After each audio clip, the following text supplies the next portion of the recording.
এখন আমরা কি করব, এখানে এমভিসি প্যাটার্নে কাজ করব। এর জন্য আমাদেরকে মাল্টিপল ফোল্ডার তৈরি করতে হবে। রুট ডিরেক্টরিতে সর্বপ্রথম আমরা মডেল নামে একটি ফোল্ডার তৈরি করব, রাউটস কন্ট্রোলার্স তৈরি করব যেন আমাদের লজিক গুলো সেপারেট। এখানে ইউটিলস নামে একটি ফোল্ডার নিব এবং আমরা হেল্পার্স ফোল্ডার তৈরি করব। সম্পূর্ণ কোড গুলো আলাদা আলাদা হয়ে থাকবে, যার জন্য আমাদের অ্যাপ্লিকেশন আরো ভালো পারফর্ম। আমরা আমাদের একটা মডেল তৈরি করে নিব।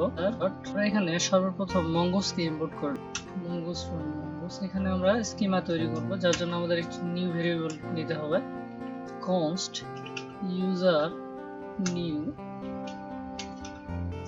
mongos dot, এবং আমরা এখান থেকে আমরা যে মডেলটা তৈরি করব এই স্কিমা ইউজ করে, সেই মডেলটাকে আমরা এখান থেকে এক্সপোর্ট ডিফল্ট করে দেব। এক্সপোর্ট ডিফল্ট mongos dot, এখানে আমাদের একটি নাম দিতে হবে। আমাদের ডেটাবেস ই-কমার্সে ইউজার্স নামে অলরেডি আমাদের একটি কালেকশন তৈরি করা আছে, আমরা সেটি এখানে দিয়েছি ইউজার্স, এবং আমাদের এখানে ইউজার স্কিমাটাকে আমরা এখানে অ্যাড করে দেব। আমরা আমাদের সময় সেভ করার জন্য আমাদের এখানে আমরা আমাদের কিছু স্কিমাটা তৈরি করে নিব, যেখানে আমাদের নেম, ইমেল, পাসওয়ার্ড এগুলো থাকবে। তো আপনারা এটা দেখে কপিটা হয় না। আচ্ছা, আমরা আবার এগুলো তৈরি করে দেখাই, আমাদের কপি করার প্রয়োজন নেই। নেম টাইপ স্ট্রিং রিকোয়ার, এবং আমরা এটাকে ট্রিম করব, অর্থাৎ আমাদের ডেটাবেজে আমরা আমাদের সার্ভারে আমরা ফ্রন্ট এন্ড থেকে যে ফরম্যাটে আমরা নাম, ইমেল, পাসওয়ার্ড গুলো আমরা পাঠাবো অ্যাজ এ ইউজার হিসেবে সেভ করার জন্য, সেটা আমাদের এই যে নেমটা আমাদের এই ফরম্যাটে যাবে, আমরা সেই ফরম্যাটটা এখানে বলে দিচ্ছি। অর্থাৎ নেমের টাইপ হবে স্ট্রিং, রিকোয়ার হবে ট্রু, অর্থাৎ আমাদের নেমকে অবশ্যই দিতে হবে, এবং আমরা ট্রিমটাকে ট্রু করে দেব, অর্থাৎ আমাদের যদি কোনো স্পেসিং থাকে স্পেসিং গুলো রিমুভ হয়ে যাবে। ট্রু, ওকে, লাস্ট আমাদের সেম টাইপ স্ট্রিং এবং রিকোয়ার্ড ট্রু, এবং আমরা এখানে ইউনিক ট্রু করে দেব, অর্থাৎ একটি ইমেল দিয়ে যেন একটি ইউজারই ক্রিয়েট করতে পারে, একাধিক ইউজার যেন ক্রিয়েট না হয়। এরপর আমরা লিখব পাসওয়ার্ডের টাইপটা হবে স্ট্রিং। স্ট্রিং হবে আমাদের এই কারণে যার কারণে আমাদের এখানে নাম্বার, পাসওয়ার্ড, অ্যালফাবেট যে কোনো কিছুই আমাদের পাসওয়ার্ড হইতে পারে, যার জন্য আমাদের টাইপটা হবে স্ট্রিং। পাসওয়ার্ড ও টাইপ রিকোয়ার্ড হবে ট্রু। এরপর আমাদের থাকবে ফোন, টাইপটা হবে নাম্বার, এবং আমরা এটাকে রিকোয়ার্ড ট্রু করব। আমরা এখানে অ্যাড্রেস নেব, রিকোয়ার হবে ট্রু। সর্বশেষ আমরা আরেকটি অবজেক্ট নিব, সেটি হচ্ছে আমাদের রোল, অর্থাৎ আমাদের যে ইউজারটা ক্রিয়েট করা হবে, যেখানে নেম, ইমেল, পাসওয়ার্ড থাকবে, সেই ইউজারের একটা রোল থাকবে। সেই রোলটা আমরা 0 এবং 1 এ রাখবো। আমাদের 0 হিসাবে আমরা ধরে নিব ইউজারটা অ্যাজ এ ইউজার হিসেবে ট্রিট হবে, আর 1 হিসাবে আমরা ধরে নিব ইউজারটা অ্যাজ এ অ্যাডমিন। রোল আমাদের টাইপ হবে নাম্বার, এবং ডিফল্ট হিসেবে আমরা যদি আমরা আমাদের রোলটাকে আমরা ফ্রন্ট এন্ড থেকে যে ফর্ম আকারে আমরা পাঠাবো, সেখানে আমরা রোলটাকে নেব না। বাই ডিফল্ট আমাদের রোলটা আমাদের যে কোনো ডেটার সাথেই 0 হিসেবে সেভ হবে। আমরা চাইলে পরবর্তীতে আমরা আমাদের রোলটাকে আমরা ডেটাবেজে 0 এবং 1 আমরা যে কোনো কিছু পরে এডিট করতে পারবো। অর্থাৎ আমরা রোলের অ্যাক্সেস আমরা আমাদের কোনো ইউজারকে দিব না।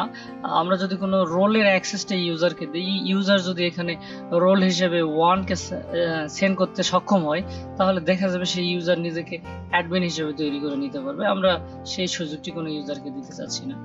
তো আমাদের সবগুলো অবজেক্ট তৈরি হলে সর্বশেষে আমরা একটা টাইম স্ট্যাম্প নেব, অর্থাৎ যখন আমাদের এই অবজেক্টের ডেটাবেজে সেভ হবে, সেখানে আমাদের একটা নির্দিষ্ট সময় দেখাবে। টাইম স্ট্যাম্প করব। এখন আমরা রাউটস এর ফোল্ডারে আমরা একটা ফাইল তৈরি করে নেব, যার নাম রাখবো auth.rout.js, অর্থাৎ আমাদের অথ রিলেটেড যত কাজ রয়েছে, অর্থাৎ আমাদের ইউজার এবং অ্যাডমিন রিলেটেড যত কাজগুলো আমাদের থাকবে, অর্থাৎ নতুন ইউজার সেট করা, ইউজার ডিলিট করা, বা ইউজারকে অ্যাডমিন হিসেবে তৈরি করা, বা ইউজারকে আপডেট করা, ইউজারের টোকেন জেনারেট করা, আমাদের এই রিলেটেড যত কাজগুলো থাকবে আমরা সবকিছু আমাদের অথ রাউটে করব। তো অথ রাউট তৈরি করার জন্য আমাদের প্রথমে আমাদের এক্সপ্রেসটাকে আমরা ইম্পোর্ট করে নেব। অবশ্যই ক্যালিব্রেসিস এর মধ্যে নিব না। ক্যালিব্রেসিস এর মধ্যে যদি আমরা এটা নিই, তাহলে আমাদের এই এক্সপ্রেস থেকে আমাদের ক্যাপিটাল লেটারে যে এক্সপ্রেসটা আছে সেটা একটা আলাদা প্যাকেজ, সেটা হিসাবে থাকবে। আপনি সবসময় খেয়াল রাখবেন এখানে পুরো এক্সপ্রেসটাকে নেবেন। রাউটার অবজেক্ট, আমরা রাউটার নামে একটা অবজেক্ট তৈরি করে নিব।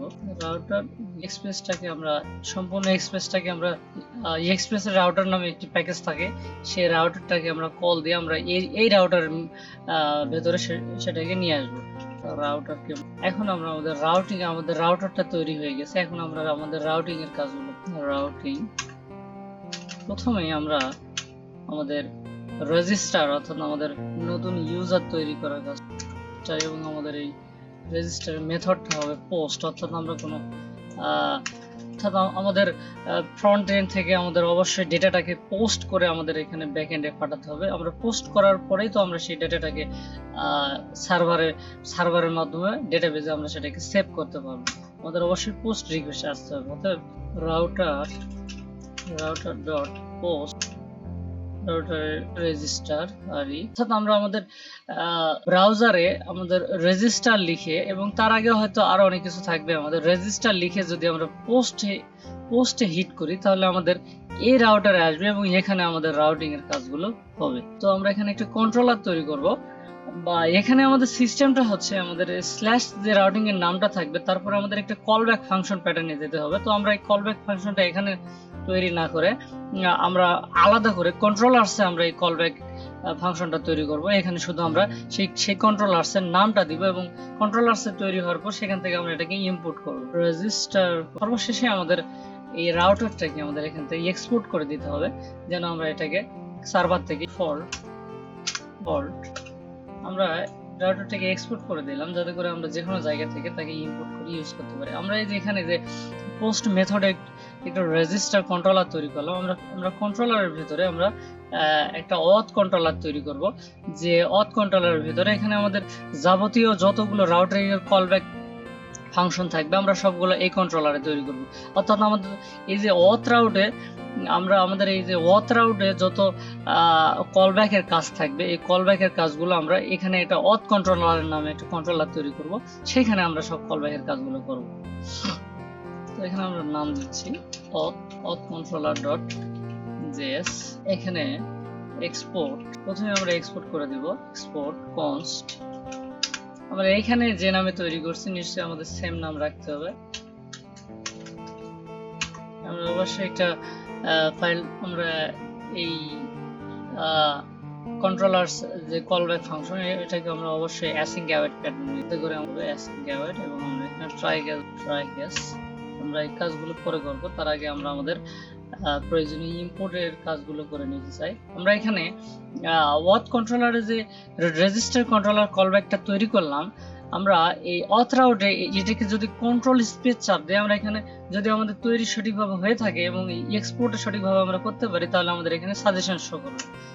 আপনারা দেখতে পাচ্ছেন আমাদের ডট কন্ট্রোলার অথ কন্ট্রোলারে আমাদের রেজিস্টার কন্ট্রোলারটা শো করতেছে, আমরা এটাকে ইম্পোর্ট করতে পারি। তবে আপনারা এখানে একটা জিনিস লক্ষ্য রাখবেন, সেটা হচ্ছে যেহেতু আমরা ES6 ইউজ করতেছি, সেক্ষেত্রে আমাদের বাই ডিফল্ট আমরা যে ইম্পোর্টটা করব সেখানে আমাদের এই ফাইলের নেমটা আসে ঠিকই, কিন্তু এটা যে এক্সটেনশনটা আসে না, যার কারণে আমরা যদি ফাইলটাকে রান করি তাহলে আমাদের এই ফাইলটাকে এখানে রান করতে যে আমাদের এখানে এরর দেখাবে। তো এই এররটাকে প্রিভেন্ট করার জন্য আমরা এখানে অবশ্যই আমাদের এই এক্সটেনশনটা দিয়ে নিব। এক্সটেনশন হচ্ছে আমাদের জেএস। আমরা এটাকে সেভ করে নেব।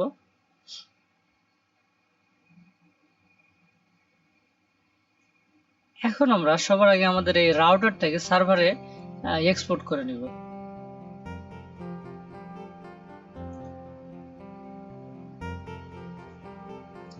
আমরা রেস্ট এপিআই এর পূর্বে আমরা আমাদের সমস্ত এপিআই এর কাজগুলো করে নেব। তো এখানে আমাদের সমস্ত রাউটস এর কাজগুলো হয়ে থাকবে। এখানে আমি লিখব অ্যাপ ডট, আমাদের ইউআরএল প্যাটার্ন থাকবে এপিআই, আপনার নেমিং কনভেনশনটা ফলো করবেন, API/version1/auth।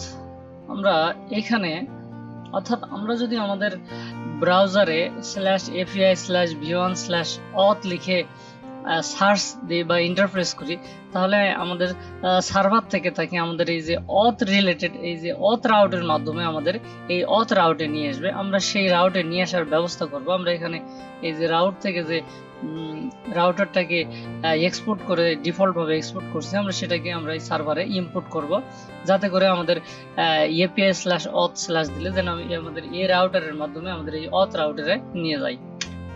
এখানে আমরা রাউটার থেকে routes করব আমরা, এবং যেখানে নেমটাকে চেঞ্জ করে দিব। আমরা এখানে নেম দিব অথ রাউটার,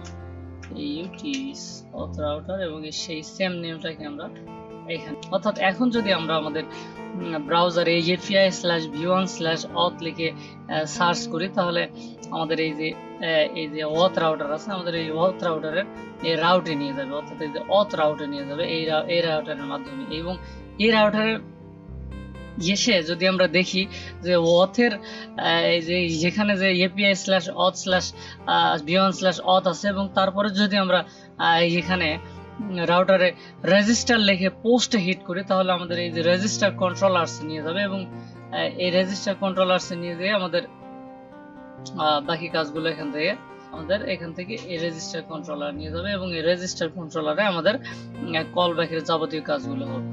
এখন আমরা আমাদের অ্যাপসটাকে রান করে দেখবো আমাদের কোনো এরর শো করে কিনা। তো আশা করি আমাদের অ্যাপটা ভালোভাবে রান হবে। এই যে আমাদের সাকসেসফুলি আমরা রান করতে পারছি, অর্থাৎ আমাদের যে এমভিসি প্যাটার্নের যে কাজটা, সেই কাজে আমাদের কোনো এরর শো করে নাই। তো এখন আমরা রেজিস্টার কন্ট্রোলারে কাজ করব। আমাদের যেহেতু আমাদের ফ্রন্ট এন্ডটা এখনো তৈরি করা হয় নাই, তো আমাদের এই ফ্রন্ট এন্ডের যে আমরা পোস্ট রিকোয়েস্টটা আমরা এই যে রাউটারে পাঠাবো রেজিস্টারের, তো এই পোস্ট রিকোয়েস্টটা আমাদের সঠিকভাবে কাজ করতেছে কিনা সেটাকে টেস্ট করার জন্য আমাদের একটি সফটওয়্যারের প্রয়োজন। আমরা এটাকে পোস্টম্যানের মাধ্যমে টেস্ট করতে পারি। তো গুগল ক্রমে বা যে কোনো ব্রাউজারে আপনারা যদি পোস্টম্যান লিখে সার্চ করেন, তাহলে অবশ্যই এরকম একটা এক্সটেনশন পাবেন। আপনারা পোস্টম্যান লিখে সার্চ করে আপনারা সেই পোস্টম্যানটাকে ডাউনলোড এবং ইনস্টল করে নেবেন। এটি হচ্ছে আমাদের পোস্টম্যান। তো এটি আমাদের পোস্টম্যানটি ওপেন হতে কিছু সময় লাগে, কারণ আমাদের এটি মূলত আমাদের এটি অ্যাজ এ ওয়েব অ্যাপ্লিকেশন হিসেবে তৈরি করা পোস্টম্যান, এবং ওয়েব অ্যাপ্লিকেশন হিসেবে তৈরি করার পরে ইলেকট্রন নামের একটি সিস্টেম আছে, যেই সিস্টেমের মাধ্যমে এটাকে একটা সফটওয়্যারের রূপ দেওয়া হয়েছে, যার কারণে আমাদের এখানে ওপেন হইতে প্রথম অবস্থায় একটু সময় নিয়ে থাকে। তো আমরা যদি এখন ওয়েলকাম টু সার্ভার লিখি, তো আমরা আমাদের কন্ট্রোলার্সে কাজ করার পূর্বে আমাদের কিছু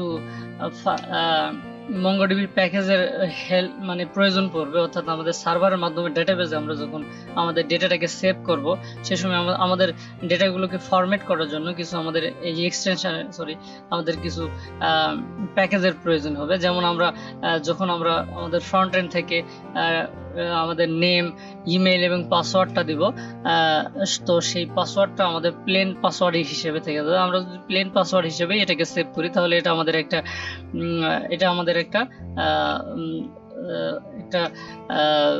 সিকিউরিটি রিজন হিসাবে দেখে দেবে, কারণ আমাদের প্লেন পাসওয়ার্ড থাকলে যে ওই পাসওয়ার্ডটাকে যদি কোনোভাবে দেখতে পায়, তাহলে সে তার ইউজারটাকে অন্য জায়গায় অ্যাক্সেস করতে পারবে। তো এই পাসওয়ার্ডটাকে আমরা যখন সেভ করব, তো তখন অবশ্যই আমরা এটাকে হ্যাশ করে সেভ করব। তো এই হ্যাশ করার জন্য আমাদের npm এর একটি প্যাকেজ প্রয়োজন, যার নাম হচ্ছে bcrypt npm।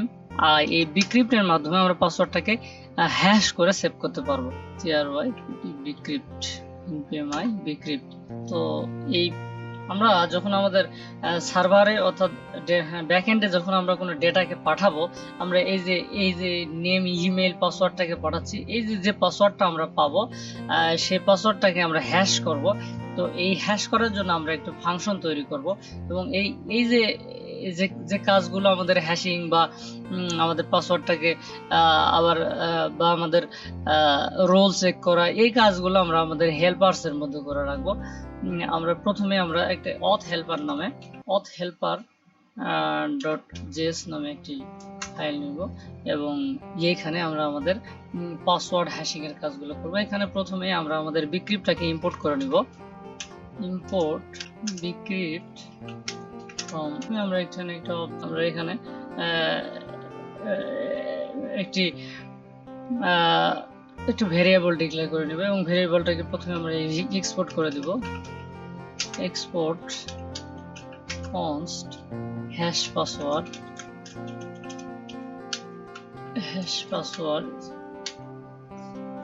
এখানে আমরা একটা পাসওয়ার্ড রিসিভ করব এবং সেই রিসিভ করা পাসওয়ার্ডটাকে আমরা এখানে হ্যাশ করব এবং যেহেতু আমরা অ্যাসিং ক্যারেক্টার ইউজ করতেছি অবশ্যই আমরা ট্রাই কেস প্যাটার্ন ইউজ করতে হবে এবং কেসে যদি আমাদের কোনো এরর আসে এররটাকে আমরা প্রথমেই console.log করব এবং ট্রাইয়ের মাঝে আমরা প্রথমে অ্যাওয়েট করব পাসওয়ার্ডটাকে হ্যাশ করার জন্য। তো এখন আমরা কি করব, একটা ভেরিয়েবল তৈরি করে নেব const hash equal to await decrypt K use করব ডট হ্যাশ। যেহেতু আমাদের দুইটার নাম সেম হয়ে যাবে তো সেই জন্য আমরা এখানে হ্যাশ পাসওয়ার্ড করে দেব। এটাকে আপনারা লক্ষ্য রাখবেন, আমাদের এটা হ্যাশ পাসওয়ার্ড আর এটা হ্যাশড পাসওয়ার্ড decrypt.hash। তো আমরা হ্যাশ করার পূর্বে আমাদের এখানে একটু সল্ট রাউন্ড দিতে হবে। আমরা সল্ট রাউন্ডটাকে অ্যাজ এ ভেরিয়েবল হিসেবে ডিক্লেয়ার করে নেব const salt round equal to আমরা যত বেশি সল্ট রাউন্ড করব তত আমাদের সিকিউর হবে। তবে অ্যাজ ইউজুয়াল আমরা 10 ইউজ করি, 10 যথেষ্ট আমাদের এখানে এনাফ হিসেবে দেখি। আমরা এখানে হ্যাশের মাঝে যদি আমরা এখন পাসওয়ার্ডটাকে এবং আমাদের এখানে এই সল্ট রাউন্ড অর্থাৎ আমাদের 10 রাউন্ড সে এই পাসওয়ার্ডটাকে হ্যাশ করবে। তো এবং যেখান থেকে আমরা এই যে আমাদের এই ফাংশনটা আমাদের মূলত যখন আমরা এক্সপোর্ট করব তো এই ফাংশনটা একটা পাসওয়ার্ড রিসিভ করবে, অর্থাৎ হ্যাশ পাসওয়ার্ডে আমরা একটা পাসওয়ার্ড দিব। সেই পাসওয়ার্ডটাকে সে এইখানে 10 রাউন্ড সল্টিং করে হ্যাশ করে আমাদেরকে হ্যাশড পাসওয়ার্ড নামে একটা পাসওয়ার্ড দিবে এবং আমরা এখান থেকে সেটাকে রিটার্ন করে দিব। অর্থাৎ আমাদের এই হ্যাশ পাসওয়ার্ডটা আমাদের এখানে হ্যাশড পাসওয়ার্ড নামের পাসওয়ার্ডটাকে হ্যাশ করে রিটার্ন করে দিব। অর্থাৎ আমরা এখানে রিটার্ন করব এই হ্যাশড পাসওয়ার্ডটাকে আমরা কম্পেয়ার করার জন্য আরেকটা পাসওয়ার্ড, অর্থাৎ আমরা যখন ব্যাকএন্ড থেকে ডেটাটাকে অর্থাৎ ইউজারকে খুঁজে আনবো আমাদের পাসওয়ার্ডের ভিত্তিতে, তখন আমাদের সেই পাসওয়ার্ডটাকে এই হ্যাশ পাসওয়ার্ডের সাথে আমরা আবার মিলায়ে দেখব। অর্থাৎ আমরা যখন কোনো একটা ইউজার একটা পাসওয়ার্ড আমাদের ব্যাকএন্ডে পাঠিয়ে সেই ইউজার হিসেবে সেই পাসওয়ার্ডটাকে যখন সেভ করা হবে তখন পাসওয়ার্ডটাকে হ্যাশ করে সেভ করা হবে। হ্যাশ আমাদের বিভিন্ন রকম এলোমেলো বিভিন্ন পাসওয়ার্ড আকারে থাকবে, কিন্তু যখন আমরা প্লেন পাসওয়ার্ডটা দেব তখন তো এটার সাথে মিলবে না। তো এটার সাথে মিলার জন্য আমরা তখন কম্পেয়ার পাসওয়ার্ড নামে একটা ফাংশন নেব। export const compare password, এটা আমাদের একটা async ফাংশন হবে। async password hash password অর্থাৎ আমাদের given পাসওয়ার্ড এবং আমাদের ডেটাবেজের পাসওয়ার্ডটা এখানে হ্যাশ পাসওয়ার্ড হিসেবে থাকবে। এই দুটোকে আমরা এখানে কম্পেয়ার করে দেখব। তো এখন আমরা কম্পেয়ার করার জন্য আমরা এখানে ডাইরেক্টলি আমরা কম্পেয়ার করে সেটাকে রিটার্ন decrypt আমাদের যে প্যাকেজটা আছে আমরা এটার মাধ্যমে এটাকে কম্পেয়ার করে দেব। decrypt.compare নামে আমাদের একটা মেথড আছে decrypt.compare, কম্পেয়ারটাকে আমরা এখানে পাসওয়ার্ড এবং হ্যাশ পাসওয়ার্ড আমরা এই দুটোকে এখানে কম্পেয়ার করে দেখব আমরা এবং এটাকে এক্সপোর্ট করে দিয়ে আমরা আমাদের কন্ট্রোলার্স থেকে এখন আমাদের রেজিস্টার কন্ট্রোলারে আমরা একটা ইউজারকে রেজিস্টার করে দেখব। আমরা অথ কন্ট্রোলারে আসলাম এবং এখান থেকে রেজিস্টার কন্ট্রোলার